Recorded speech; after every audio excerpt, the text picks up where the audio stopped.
ചൈനയിൽ അടുത്തയാഴ്ച നടക്കാനിരിക്കുന്ന നിർണായകമായ രാഷ്ട്രീയ സമ്മേളനത്തിന് മുന്നോടിയായി സർക്കാരിൽ വൻ അഴിച്ചുപണി.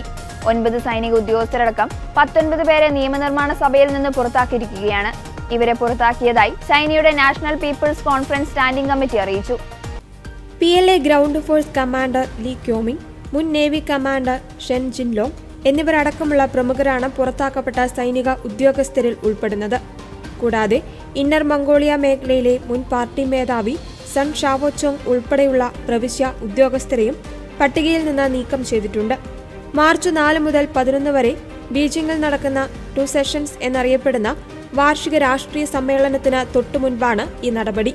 ചൈനയുടെ അടുത്ത 5 വർഷത്തേക്കുള്ള നയരൂപീകരണവും സാമ്പത്തിക ലക്ഷ്യങ്ങളും പ്രഖ്യാപിക്കുന്ന സമ്മേളനമാണിത്. പ്രസിഡന്റ് ഷീ ജിൻപിങ്ങിന്റെ അടുത്ത അനുയായിയും രാജ്യത്തെ ഏറ്റവും ഉയർന്ന റാങ്കിലുള്ള ജനറലുമായിരുന്ന ഷാങ് യൂക്സിയയെ ആസ്ഥാനത്ത് നിന്ന് നീക്കി ആഴ്ചകൾക്ക് ശേഷമാണ് പുതിയ നടപടി. അഴിമതി ആരോപണം ഉന്നയിച്ചായിരുന്നു ഷാങ്ങിനെതിരെ നടപടി എടുത്തത്.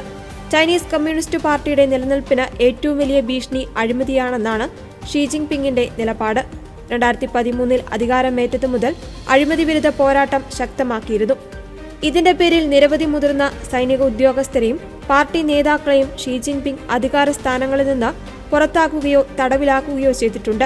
2025 ഒക്ടോബറിലും 9 ജനറൽമാരെ പുറത്താക്കിക്കൊണ്ട് സൈന്യത്തിൽ സമാനമായ അഴിച്ചുപണി നടന്നിരുന്നു. എന്നാൽ ഈ നീക്കങ്ങൾ തന്റെ രാഷ്ട്രീയ എതിരാളികളെ പുറത്താക്കാൻ ഷീ ജിൻപിങ് ആയുധമാക്കുകയാണെന്ന് വിമർശകർ ആരോപിക്കുന്നുണ്ട്.